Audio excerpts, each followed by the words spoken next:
Wafatnya Isa Al-Masih pada hari ini berlangsung di Gereja Katedral Jakarta Pusat. Ibadat penghormatan salib yang menjadi inti dari perayaan iman umat Katolik ini berlangsung 3 kali pada hari ini. Kita akan memantau jalannya ibadat Jumat Agung di Katedral bersama Carlos Michael dan juru kamera Budianto. Ya, Carlos, berkaitan dengan peringatan Jumat Agung pada hari ini, bagaimana kemudian pemerintah menjamin keamanan bagi warga umat Katolik yang beribadat pada hari ini?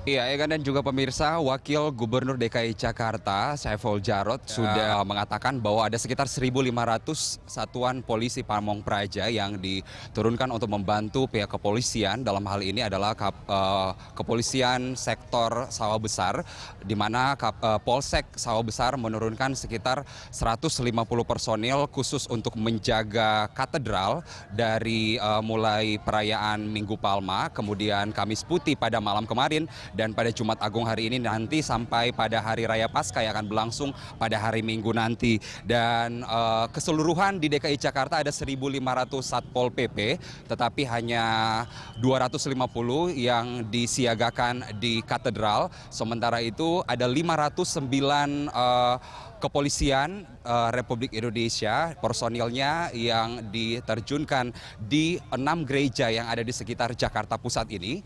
Dan untuk gereja katedral sendiri ada sekitar 150 personil yang disiagakan. Itu adalah keterangan dari Kapolsek Sawah Besar, Kompol Ridwan R. Soplanit, yang kami temui pada tadi pagi ketika melepas apel siaga penjagaan keamanan di gereja katedral ini.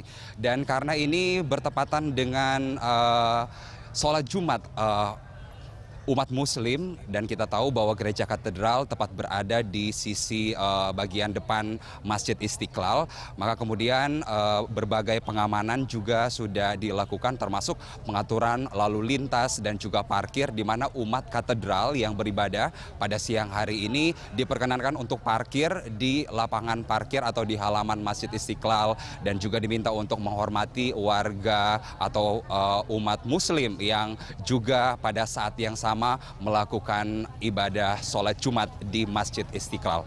Begitu, Egan. Ya, kalau selalu pesan apa yang kemudian ingin disampaikan Gereja Katolik berkaitan dalam rangkaian upacara menjelang Paskah ini?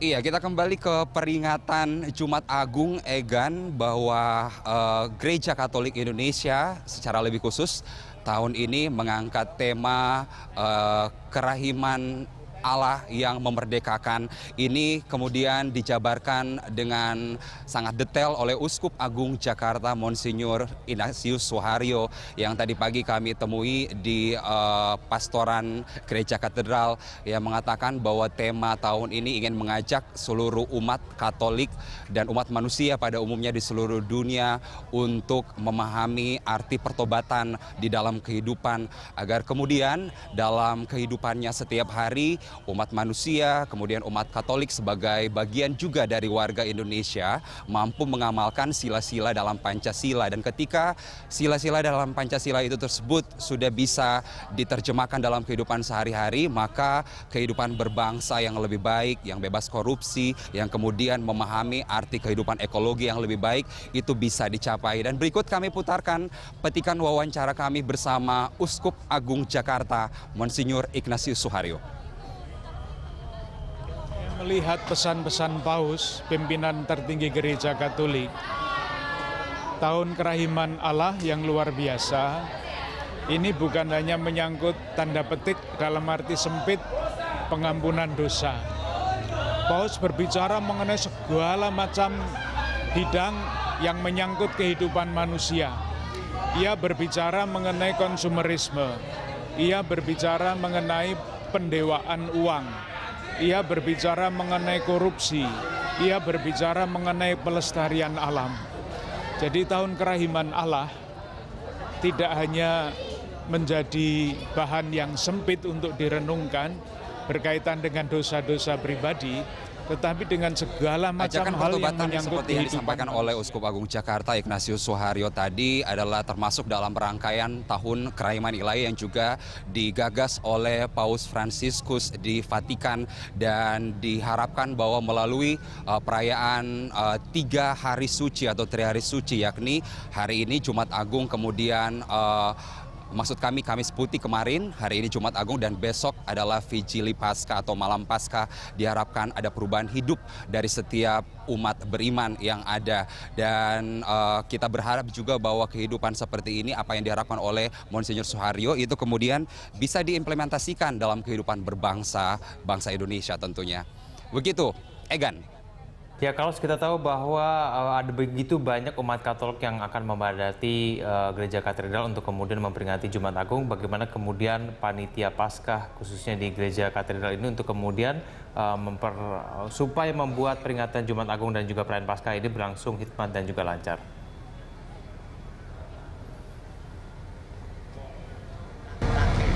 Egan. Iya, untuk perayaan ibadah peringatan sengsara dan wafat Yesus Kristus di Gereja Santa Perawan Maria Diangkat ke Surga Katedral Jakarta untuk siang ini, seperti Anda lihat di belakang saya, sudah dipenuhi oleh ribuan umat Katolik yang ada di sekitaran Jakarta, dan panitia sendiri menyiapkan sekitar kurang lebih 4.000 tempat duduk untuk umat Katolik bisa melakukan ibadah dalam 3 sesi. Ibadah sendiri sejak tadi pagi sudah berlangsung. Jam 8 pagi adalah ibadah Jalan Salib yang sudah selesai dilakukan, dilanjutkan pada 10:30 waktu Indonesia Barat. Tablo penyalipan Yesus ini adalah visualisasi atau dramatisasi dari cerita tentang sengsara dan wafat Yesus yang diimani oleh umat Kristiani. Dan kemudian saat ini sedang menunggu adalah sesi pertama dari ibadat penghormatan salib, merupakan sesi pertama jam 12, nanti ada sesi yang kedua pada pukul 15, dan nanti sesi yang terakhir adalah pukul 18 sore nanti. Dan untuk misa ini sendiri pada saat ini akan dipimpin oleh Romo Brata Kartana dan juga Romo Sigit Prasaja, dan nanti pada pukul 15 akan dipimpin oleh Romo Mariana dan Romo Adi Susanto, dan terakhir pada pukul 18 ibadat penghormatan salib akan dipimpin oleh Romo Toto Yulianto dan Romo Andang Binawan SY. Dan untuk bagaimana kemudian panitia menjamin hikmatnya perayaan suci pada ibadat penghormatan salib ini, kami memiliki petikan wawancara dengan Susiana Suwandi, panitia Paskah Katedral 2016.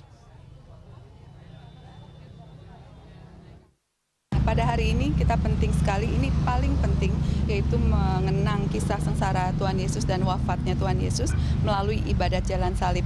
Namun sebelumnya, melalui ibadat Jumat Agung. Namun sebelumnya itu ada doa Jalan Salib yang di pukul 9.30 itu divisualisasikan dalam bentuk tablo. Nah, kemudian nanti misa ada 3 kali di pukul 12, 15, dan 18. Bukan misa, ibadat Jumat Agung, pukul 12, 15, dan 18. Dan esoknya ada rangkaian lagi karena kita masuk dalam tri hari.